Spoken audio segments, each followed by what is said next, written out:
Nonostante le numerose ricerche, non conosciamo ancora né la data né il nome del fondatore di questa casa madre templare del nord-est. In epoca templare la precettoria di Ormelle era indicata nei documenti come Santa Maria del Tempio di Oderzo o come Domus de Campania. L'insediamento sorgeva sulla Opitergium Tridentum o via tridentina che collegava Oderzo con Trento.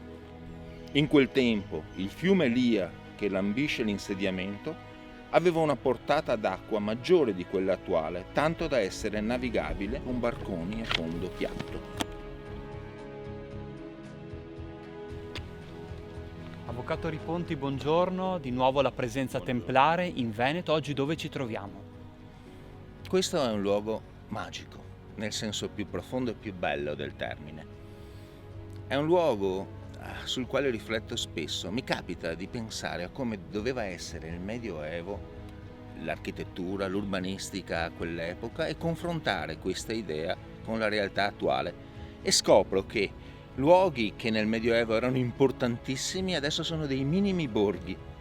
Questo è forse nella Marca trevigiana il luogo templare per eccellenza. La presenza templare fu molto diffusa nel nostro territorio.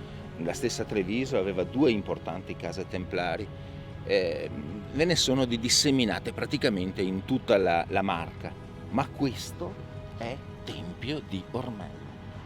Qui nacque forse la più importante casa templare, anche molto archetipica, se posso dire, nella sua struttura, che la Marca trevigiana possa annoverare. L'origine è abbastanza misteriosa di Tempio di Ormelle. È un'origine per la quale gli storici hanno avviato diverse ipotesi.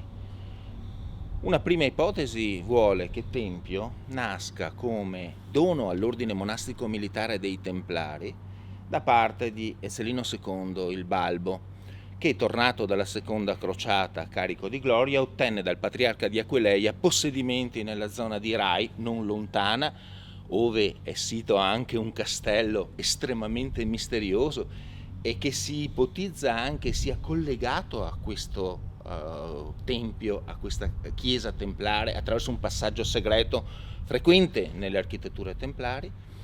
La ipotesi forse più accreditata è un collegamento fortissimo con la famiglia dei Da Camino.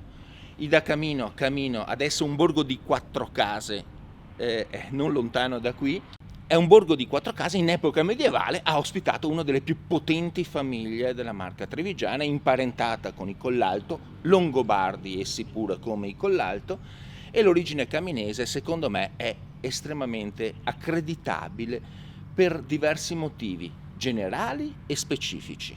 Storicamente i Templari nacquero in Terra Santa per presidiare e garantire la sicurezza delle vie di collegamento.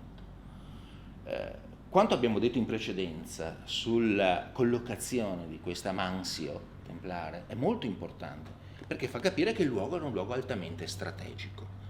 4 grandi vie consolari transitavano nei pressi e la strada che collegava Oderzo con Trento era proprio su questa direttrice. Quindi, dal punto di vista della comunicazione, un sito importantissimo.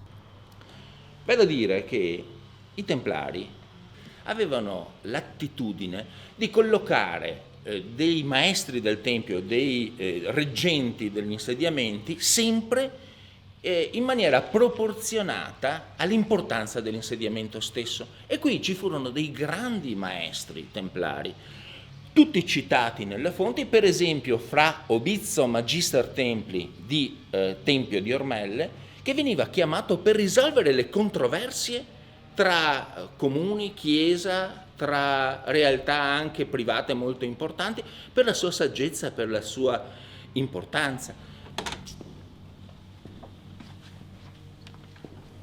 Avvocato, noi vediamo i segni di quella che era la struttura originaria di questa chiesa. La sagoma medievale, sagoma che segna e delinea la struttura antica e affascinante di questa chiesa mariana dedicata alla Madonna del Tempio.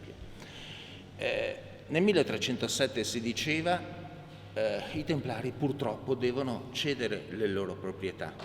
Una bolla del 1312 di Clemente V sancisce proprio il passaggio di tutte le proprietà templari all'ordine di San Giovanni, all'ordine giovannita. La bolla ad providam Christi vicari colpisce anche il Tempio, però prima ancora che la bolla clementina faccia trasferire tutti i beni templari ai giovanniti, sin dal 1308 un caminese, Rizzardo IV da Camino, si impossessa di questo complesso, che era ricchissimo, che era benissimo amministrato. I templari avevano la grande capacità non solo di essere straordinari guerrieri, non solo di essere dei grandi sapienti, ma anche di essere degli eccellenti amministratori di proprietà. Ne ricevevano moltissime in donazione, in lasciti successori e destinavano evidentemente il ricavato alla guerra santa, alle crociate. Orbene, Rizzardo IV combatte contro tutto e contro tutti per insediarsi.